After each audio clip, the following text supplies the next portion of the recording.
Your guiding light through times of trouble, confusion, murkiness, tumult, chaos, distress, incomprehensible cold, and even the good times. Rush Limbaugh, the EIB network. Let's go to San Diego. John, hi. You're up first today on the phones. Great to have you with us, sir. Rush, how you doing? I got a question on the NFL thing here. That as far as helmet-to-helmet contact. Basically, Hit me. I think the only way to solve it, because I don't know what the protocol is for the doctors on the sideline to ask these players if they have a concussion or not, unless they have a dilated pupil or obvious brain damage. I mean, most of them sound confused anyways off the field. So I think, asking them a question like, what day is it or who's the president, I don't know what they do on the sideline, but I think just put like a accelerometer in their helmet, and if you get a certain number of, G-forces, you're out. And the last man standing wins the game. I don't know. It's kind of crazy. How do they figure this stuff out? Well, here's what they do. Before the season starts every year, every player is given a rudimentary test. It's not really an IQ test. It's just who's your grandmother? When was she born? That kind of stuff. And that's the concussion baseline. And when the player has a concussion, he has to be able to answer all those questions, or a certain percentage of them. This, among other things, but that's one of the things that they do. And so what the players have begun doing is acting really stupid during the original test because they want to play. So the players they've been lowering the baseline on purpose so that they'll more easily be cleared. Now, the rule, when you have a concussion, you have to stay out 3 or 4 days. What they ask them on the sideline, I don't really know. Now, I will tell you this. Jamaal Charles was hurt in the first quarter of the Chiefs-Colts game. They played the replay. Nobody could figure out where in that replay. The announcers, nobody. The viewers, we were told that Jamaal Charles had a concussion. They watched the replay. No player hit his helmet. So then they concluded, well, his head must have hit the turf on the way down. But that didn't even look particularly vicious. Yet, we were told he had a concussion. So they cut away later to Jamaal Charles being examined by doctors on the sideline. And the sideline reporter, I don't know who it was. It might have been Alex Flanagan of the NFL. The sideline reporter actually intimated that the doctors can't figure out when it happened.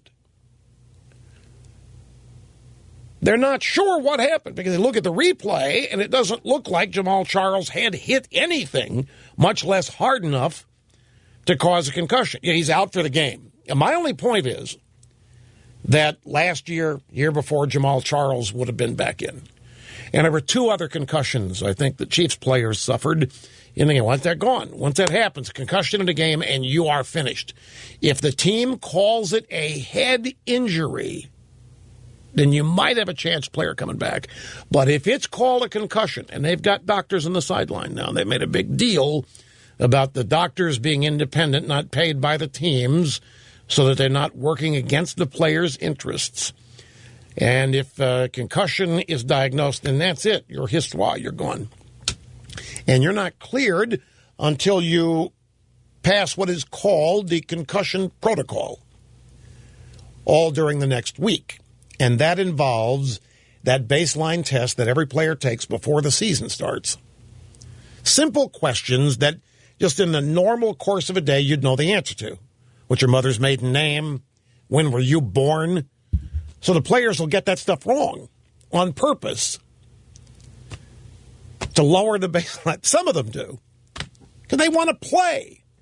They particularly want to play in the playoffs, as evidenced by the offensive lineman for the Packers, Bakhtiari, who said, to hell with it, I'm going back in. And he forced his way back in, irritating them. Well, they're champions. They want to win a championship. They want to play. Snerdley's peppering me with if they're slaves and if they're being exploited by rich owners and so forth. That's coming. You just wait. That's coming. But the rudimentary concussion test is memory, concentration, and balance. Those are the things that they examine on the sideline after a player has been concussed. But the Jamaal Charles, you go back, if you've got NFL Rewind, I don't know if you do, it costs money, but every NFL game is on it at a website. You go back and look at it. And I made a point, because I didn't see the injury either. And do not anybody say, don't do a Pope thing on me here. I am not saying there wasn't a concussion there. I'm just telling you nobody could see how it, kind of like the phantom punch, Muhammad Ali and Sonny Liston. Nobody saw it, except Ali said he threw it. Liston said what? Because he didn't know. He was on the canvas. And there's a phantom punch. Nobody saw it, remember? And Ali said, you didn't see it because it goes down. Most punches are uppercuts. This punch went down. Nobody saw it. And people said, Liston took a dive. Obviously, Liston took a dive. No. You just didn't see the punch. I am not saying... The only thing I'm saying is, and I'll repeat it, there's some injuries that happened in that game that in years past the players that have kept playing. That's it. I'm going to get in enough trouble for that. Don't ask me to add to it.